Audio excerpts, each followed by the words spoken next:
None of us are hitting coaches. None of us know. And if we are hitting coaches out there, we are certainly not on the level of a hitting coach, a major league hitting coach, where we're going to tell major leaguers how to do their at-bats. No, absolutely not. I don't want Aaron Judge getting advice from our show on how to change his swing.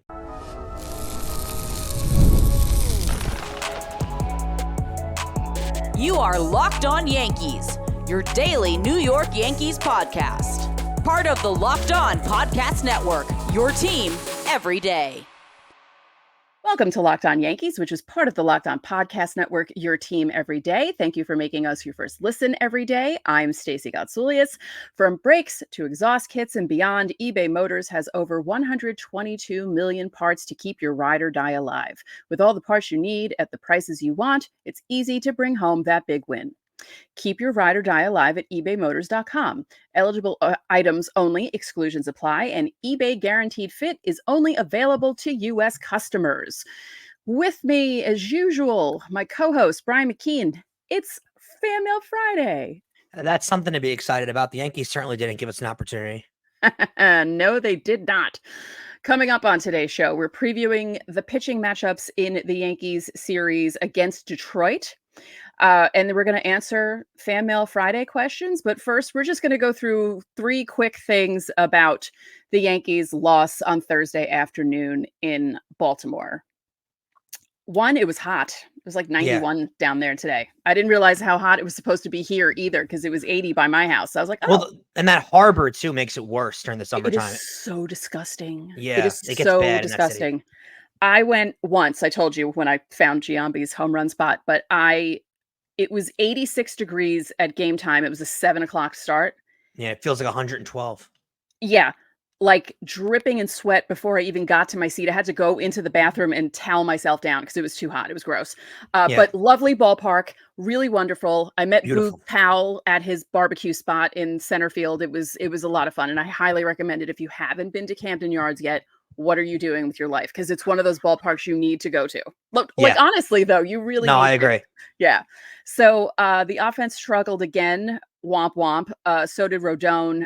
He was teetering and teetering. He got into that bases loaded jam, and then the wheels just completely and the wheels just completely fell off. He gave up 3 home runs, which one of them was to the 9th hitter, and it's like, oh, that's one of my biggest pet peeves. I don't care how good a team is. You give up a home run to the 9th hitter, I'm just like. Weirdly enough, though, there were a few innings there after the bases loaded jam where he did cruise for a bit. Yeah, even the first home run he gave up, he did cruise for a bit, and then the wheels just completely fell off. Oof. Once he starts leaving that slider over the middle of the plate, it's bad news. Not his best start of the year for sure. Kind of an upsetting way to end this series, but. Hey, I mean, you come home and you got some tough matchups ahead of you, so you better clear your head and get ready because Detroit, Houston, and Tampa is not an easy stretch you're going into. Yeah, no, we're going to talk about Detroit's pitching matchups because there are a couple of guys that the Yankees need to be worried about. We'll do that in segment 3.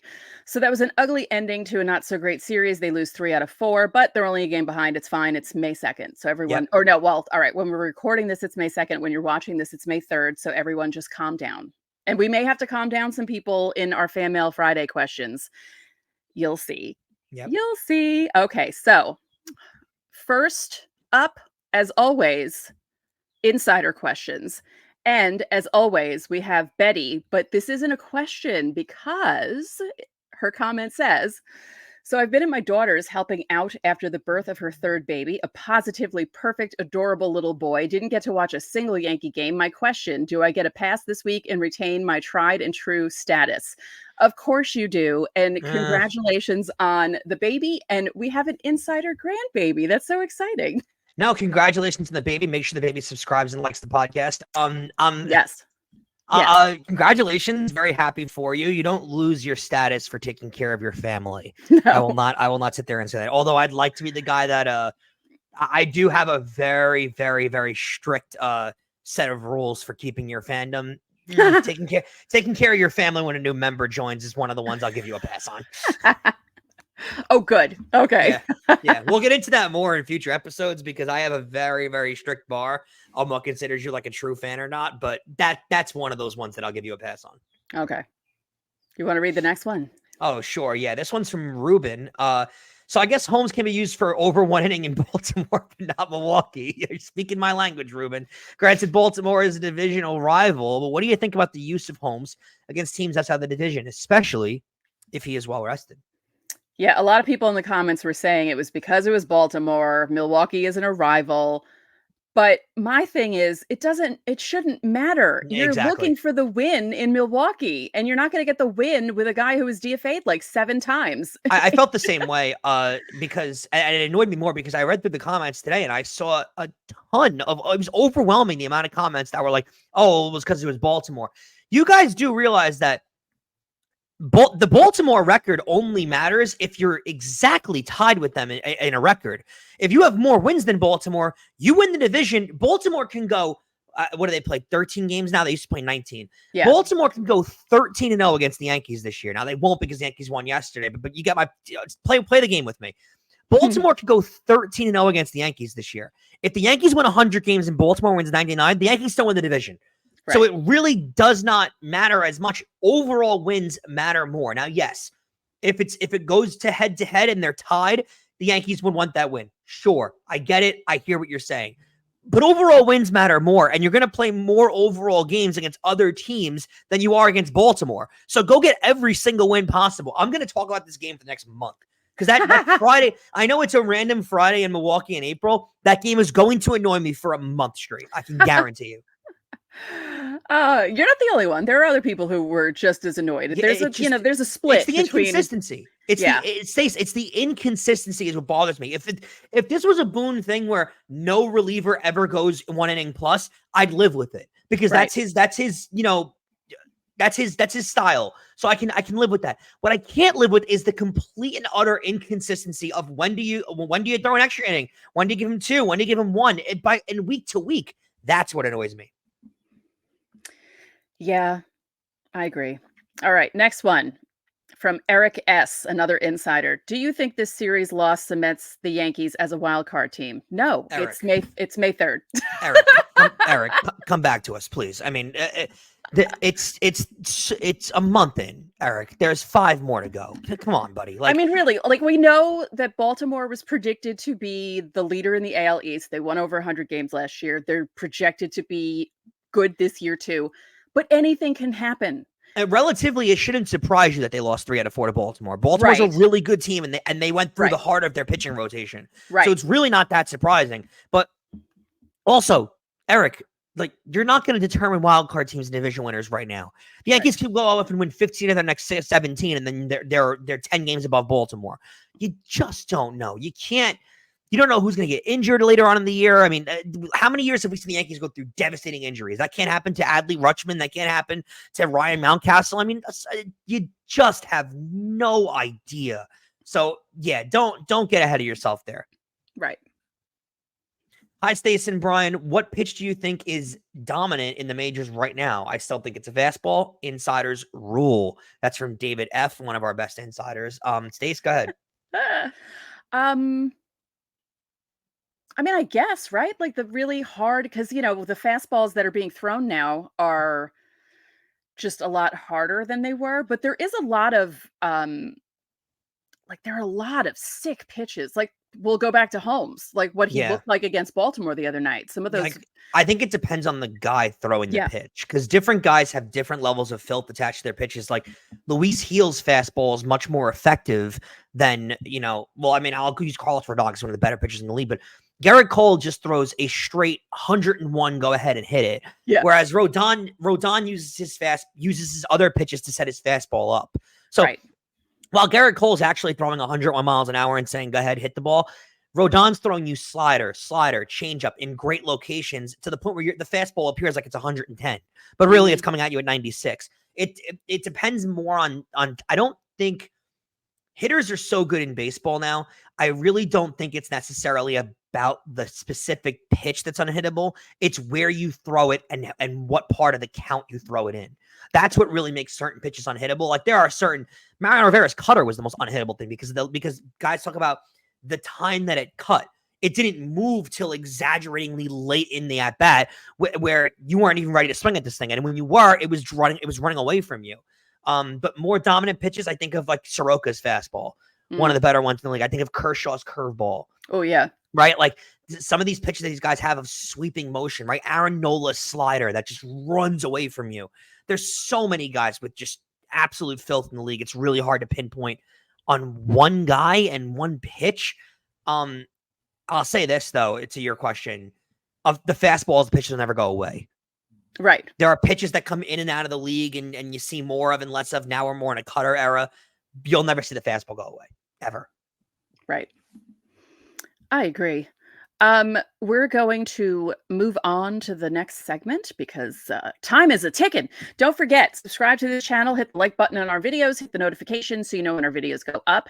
And if you want to be a part of the next Fan Mail Friday, reply to the pinned comment on our videos Monday through Thursday. I did a really bad job this week and I didn't realize it. I thought I put pinned comments up every night and apparently I didn't. So I apologize. Or you can join the Locked On Yankees Insiders Club. There's a link in the description and it isn't only for Fan Mail Friday. You'll get text from us. You can text us questions. There are other perks, and it's a lot of fun. You get a 14-day free trial. Coming up next, we're answering more of your questions.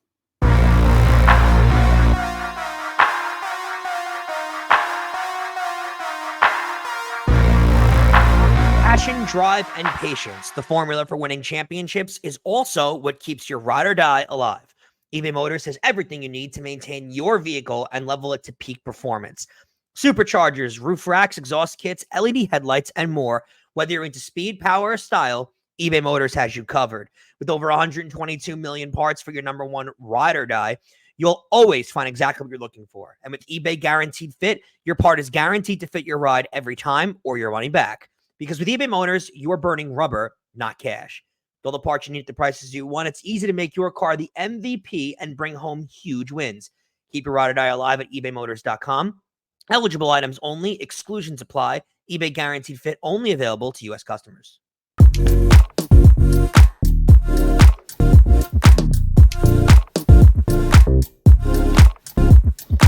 Welcome back to Locked On Yankees. Make sure you watch Locked On Sports Today, a free 24/7 streaming channel programmed for you every day to bring you the biggest sports stories of the day. Locked On Sports Today brings you can't miss analysis, opinions, and news streaming 24/7 on YouTube or the free Amazon Fire TV channels app. Part of the Locked On Podcast Network, your team every day. And also, you can catch the home to every hometown Yankees broadcast on SiriusXM.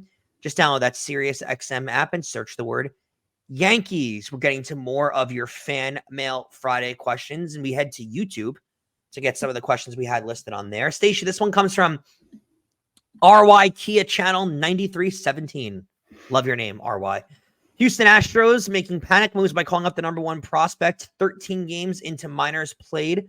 Should Yankees do same, called up Spencer Jones if Trent Grisham continues to struggle? No, because Trent Grisham isn't a main player. They brought him over to be an extra outfielder. Yeah. Also, the Yankees have no reason to panic. They're not struggling. They seem to get the notion from our fans that the Yankees are struggling. They're in the top 5 in records in baseball. Yeah. They're going to lose baseball games. There's 162. The best teams of all time lose 60. So the Yankees are going to lose games. They're fine. Stop panicking over them. You do not call up Spencer Jones because Trent Grisham is struggling. I don't think they expected Trent Grisham to play well anyway. Right. He was brought in for his glove, to be quite honest with you. Right. And he's a 9-hitter. And you're not going to start Spencer Jones clock in advance because Trent Grisham is struggling. That's no, absolutely not. I disagree with you. Right. Next question. Requinix 17. Question: should Aaron Judge try just standing closer to the plate? It's pretty clear the pitcher's playbook this year is telling everyone to pitch him low and away, and it's been working. No, absolutely not. We are, listen, we love baseball, and I think we all consider ourselves to know the game and stuff like that. We are not critiquing Aaron Judge's swing at all. None of us are hitting coaches. None of us know. And if we are hitting coaches out there, we are certainly not on the level of a hitting coach, a major league hitting coach, where we're going to tell major leaguers how to do their at-bats. No, absolutely not. I don't want Aaron Judge getting advice from our show on how to change his swing. If he's hurt, he's hurt. If his swing needs to be fixed, believe me, somebody is looking at that swing. And to be honest, Requinix, the playbook on Aaron Judge has always been low and away. When Aaron Judge is really playing well and firing, he spits at that pitch. He lays off that pitch. That's what the problem is. He's not doing it. Exactly. Yeah. Yep. Yeah. There's nothing he's wrong not laying with off his the swing. Mechanically, he looks fine, but he's not laying off pitches that he normally lays off of. That's the big issue so far. And he'll figure it out at some point. It's just, this is a prolonged slump. It's just bad that it happened at the very beginning of the season. But again, like we've mentioned though, Stacey's BFF, Mark Teixeira, did this every single year. Every single year with the Yankees, he started off playing awful in a slump, and Mark Teixeira almost every year when he was healthy, finished with 30 and 100. Well, why is he my best friend? I feel like you're a first baseman kind of girl. I don't know why. You're always into the first baseman. That's true. I did love Mattingly. Yeah. You're a first baseman kind of girl. Yeah. But I also, my first was Greg Nettles was my first favorite player. Okay. Then Dave Righetti. Then Don Mattingly. And it was Don Mattingly for a really long time. You moved over in the infield. I did. Yeah. I went third base, pitcher, first base. Yeah. Then Jeter. Yeah, I mean, obviously. Yeah. Yeah. I don't know. Robert Chandler 7867 says, who would your 5 starters once Cole is back if Gil keeps pitching this way? I can't believe I'm going to say this. I feel like Clark Schmidt is more reliable than Nestor Cortez right now. Even though Nestor Cortez has those 2 good starts against the Rays and the Marlins, he's too up and down for me. Where Clark Schmidt, you can book him for at least 5 1/3 or 5 2/3, and he doesn't. I think he has better stuff. Like overall, I think Clark Schmidt has better stuff. Here's what I would say. I think there's just as good of a chance that Luis Gil either goes to the bullpen, which I think he'd be really effective in because they don't really have like a long relief kind of guy. I mean, I guess you can slide Caleb Ferguson into that role, but not totally. I would think Luke Weaver. Wouldn't it Luke be Weaver? But he's played that role too. But they don't really have a solid long man, like an Adam Warren. They don't have that kind of guy in their bullpen right now, and I think he will be a great candidate for that, especially with. He could be a great one inning candidate because of how effective his fastball has been and how young he is with the options that he has. They're not going to send him down. He's been too good to send him down. Right. I think there's just as good of a chance either Gil goes to the bullpen or they go with a 6-man rotation. And I think there's a chance that for a little bit they do go with a 6-man rotation because you got to remember, Gerrit Cole didn't have a spring training. So they're going to want to stretch him out as much as they can. So that takes a lot of time, and you don't want him to do a full spring training in the minor leagues. He's probably going to do a half spring training in the minor leagues, and then they'll want to bring him up to the major league roster. But once he's up, he'll get 70 pitches max. Then he'll get 75. Then he'll get 80. They'll bump him up. So you're going to need to go with a 6-man rotation. I think this will play itself out by early July. Like you'll know by the All-Star break. So you do still have time to see who's going to make the 6-man rotation, who's not. You still have time for, unfortunately, injuries. It's really hard to predict those kind of things, but I think right now there's as good of a chance they go with a 6-man rotation as there is that Luis Gil is in the bullpen. But from what you said, he's played good enough to stay on this roster. I don't think Luis Gil gets sent down. Right. Okay, thank you for that question. Next one. Oh, a fellow Greek. Haha. Ted Papoulis. Stacey, I know you've been a Gleyber supporter, and so have I in general, but these numbers from today's Athletic are concerning. Quote, Torres' ability to make damage contact has decreased since 2022. His barrel rate in 2022 was 10.7%, dropped to 7.9% last season, and is now down to a paltry 2.3% this year. End quote. A month in, he's batting .215 with no home runs. What is your current feeling about Gleyber, and do you see him turning his season around? Those numbers are very concerning. It's gone up a little bit today because he did hit his first home run today. I think that we forgot to mention that earlier on. It should be mentioned. He did get his first home run in the game. I gotta have faith he does turn it around. But we've also, we saw Gleyber go on one of the worst slumps ever last year in August. He had one of the worst Augusts literally any player's ever had. And he turned it around. So I don't know. I got to think in a contract year, he's going to figure it out because baseball players always do in contract years. But his slump has been more concerning, honestly, than Judge to me. Yes, because Judge has shown flashes of Judge where Gleyber has not shown that yet. So. No. And again, I'm going to be honest with you. I really think these guys, it's so weird how we went from 2 years ago where the days off were just so consistent, where guys were getting every day you complain about the lineup because some guy was out. Yeah, for some reason, this year, no one's getting days off. No. I don't know how the analytics have changed so much, but this year, no one's getting days off, and yet last year, the year before, everyone got a day off. Very, very confusing to me. They're probably waiting for people to come back so they can do that, but who knows? All right, coming up next in segment 3, we're answering more of your questions. You guys did a good job on YouTube. Actually, there were some questions I couldn't even fit in. We had to cut some of them out, so I apologize, but we're only 30-minute show usually. So we're going to answer more of your questions, and we're previewing the series between the Yankees and Tigers this weekend.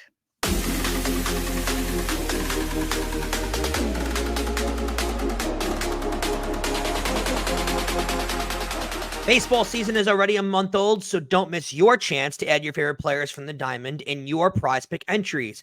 Whether it's strikeouts, RBIs, or first inning runs, take your pick of more or less and add them to your prize picks entry today. Get in on the playoff action and win up to 100 times your money on prize picks as you and the world's best players take the game to a new level during basketball's postseason. Prize picks is something for every sports fan, from baseball and basketball to League of Legends and everything in between. You can pick Jalen Brunson, Shohei Ohtani, Connor McDavid, Artemi Panarin, and June Bellingham all in the same entry. Prize picks is the best way to get action on sports in more than 30 states across the country, including California, Texas, and Georgia. Testing my skills on prize picks this baseball season is the most exciting way to play daily fantasy sports. If you have the skills, you can turn $10 into $100 with just a few taps. Quick withdrawals, easy gameplay, and an enormous selection of players and stat types are what make Prize Picks the #1 daily fantasy sports app. Download the app today and use code LOCKEDONMLB for a first deposit match up to $100. That's code one word LOCKEDONMLB for a $100 first deposit match. We've all been there, either as a player or a fan. It's the bottom of the ninth. Your team is down to their last strike, and it's not looking good. You're feeling low, not sure if you or your team can pull out a win, and that's when you dig deep, you lift up your head and say to yourself, time to get back in the game, pull off some bank heists, and take as much of my friend's money as I possibly can. That's right, the smash hit mobile game Monopoly Go is here. It lets you compete with your friends to get the most riches and the biggest empire. It's the Monopoly you love, but it's on your phone, anytime, with a ton of new twists, including leaderboards to compare your progress to your buddies. There's so much to do. Play on countless dynamic Monopoly boards. They take place in different cities. I'm about to enter Amsterdam. I'm up to board 30.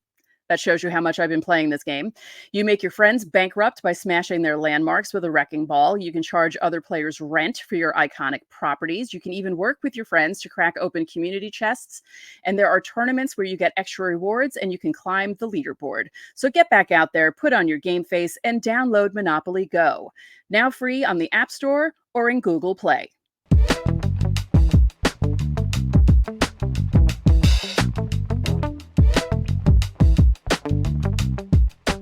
Locked On has launched the first ever national sports 24/7 streaming channel on YouTube, and now it's also available on Amazon Fire TV in the free Fire TV Channels app.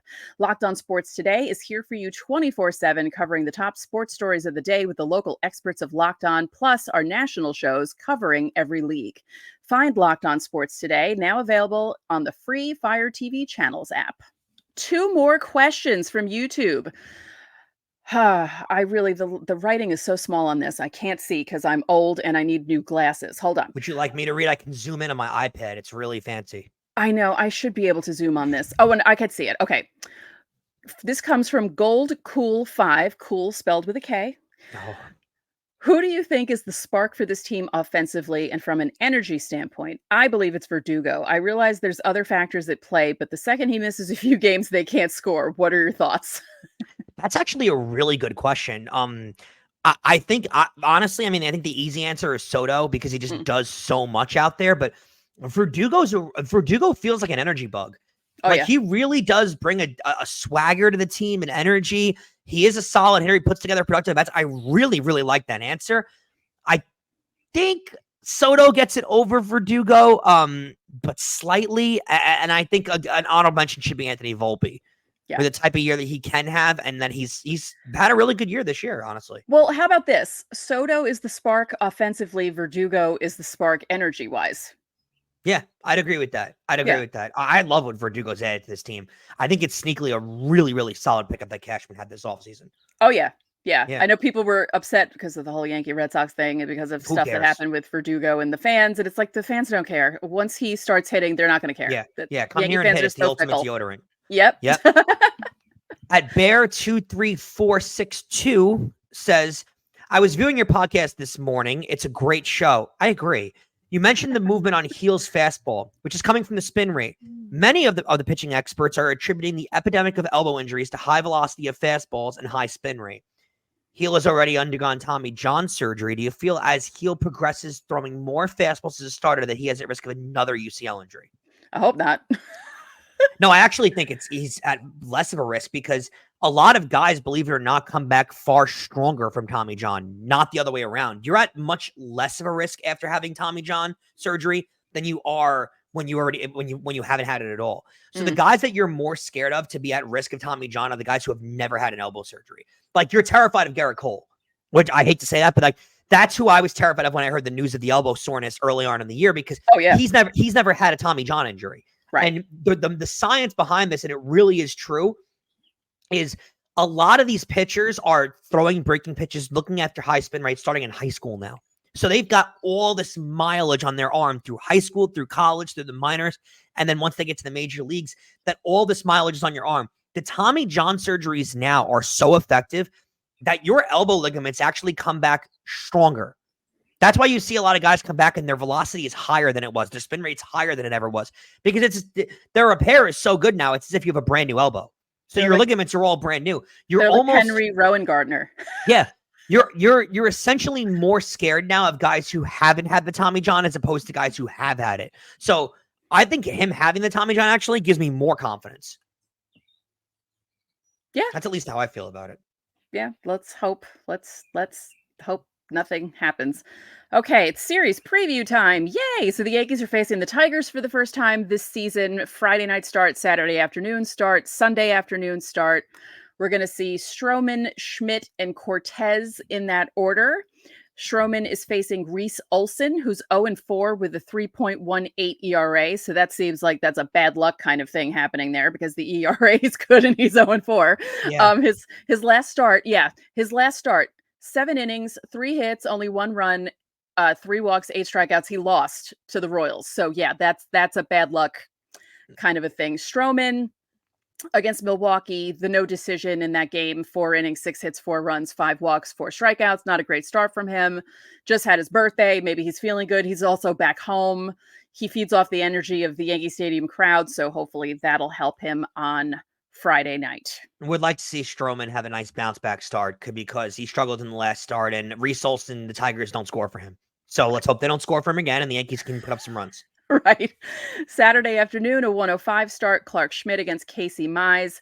Clark Schmidt 2-1 with a 3.19 ERA. Old reliable. I mean, he really is. He really is. Casey Mize 1-0 with a 3.08 ERA. So lots of good ERAs here. Actually, every ERA, all 6 starters, both teams.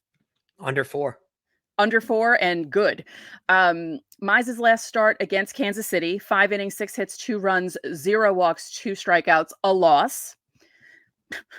Schmidt, 5 2/3, 3 hits, 1 walk, 3 walks, 5 strikeouts. That was also a loss at Baltimore. Exciting to see how the Yankees look against Casey Mize, one of the top picks in the draft from a few years ago, finally in the major leagues now. Really excited to see how he looks because he can spin it, and the Yankees usually have trouble against guys like that. What I'm looking for in Schmidt is just give me some more length, dude. I want Schmidt to develop in that guy that gets into the 6th inning and not just always flaming out. So let's get into the 6th inning. He didn't want to leave that game the other day. He shouldn't have. And he shouldn't have. We were talking about Boone was dying to get him out of that game. Yeah.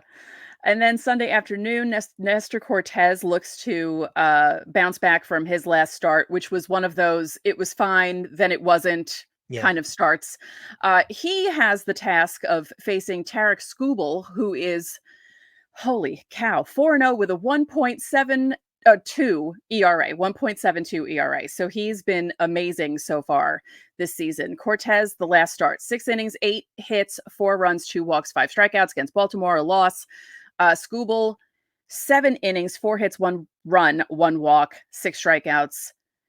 Against Kansas City. That shouldn't say loss, that should say win. So Skubal, one of the better young pitchers in all of baseball. They really have developed some system here in Detroit. I love what they're doing. They're getting better and better as the year goes on, and they've had a really great start to the year. So there is a chance that, the Yankees struggle in this series. This is a real test between, again, these series between Baltimore and now getting Detroit at home. Then you got to get Houston, who is still a tough matchup for you always. This could be a series that, you want to get off on a good fit playing well against good teams. And that's a real better litmus test than just beating up bad teams. So Detroit's been a really good team this year. And looking forward to a lot of things. I think the biggest storyline to look forward to in the weekend, Stacey, is what does Gleyber do? Like, can Gleyber build on this home run? Can Gleyber get better barrel rates? Can Gleyber, I'd still like to see him get a day off. Maybe that Sunday game at 1:00 is a good spot to get him a day off.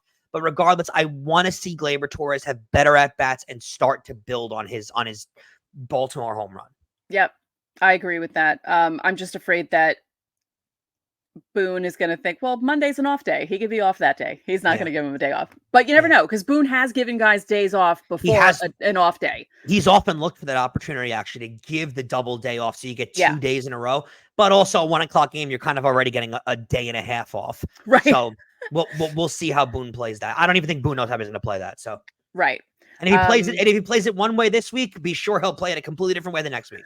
Exactly. The other thing, like I said, Stroman just needs to feed into the energy of the home crowd and just pitch well and get the series off to a good start, because they need that after this series against Baltimore. And the offense just needs to hit and score. What's so hard about that? One more time before we end the week, don't forget to join the Locked On Yankees Insiders Club. There's a link in the description and a 14-day free trial. You'll get text from us, and you can text us questions for Fanmail Friday, or just general questions if you want to, or just chat. Either way, it's fine. And if you don't want to join the Insiders Club, you can leave comments under our videos on YouTube and leave those questions for Fanmail Friday under the pinned comment on our videos Monday through Thursday. I promise I'll be better this week. And you can catch the Yankees hometown broadcast on SiriusXM by downloading the SXM app and searching for Yankees. So coming up next week, recapping the series against the Tigers. The Yankees, as we said, will be welcoming the Astros to the stadium on Tuesday, so that'll be interesting. And of course, we'll be updating you about what's happening on the farm for Miners Monday. So that's going to do it for this edition of Locked On Yankees. I'm Stacey Gotsoulias. And I'm Brian McKeon. We'll see you guys next week.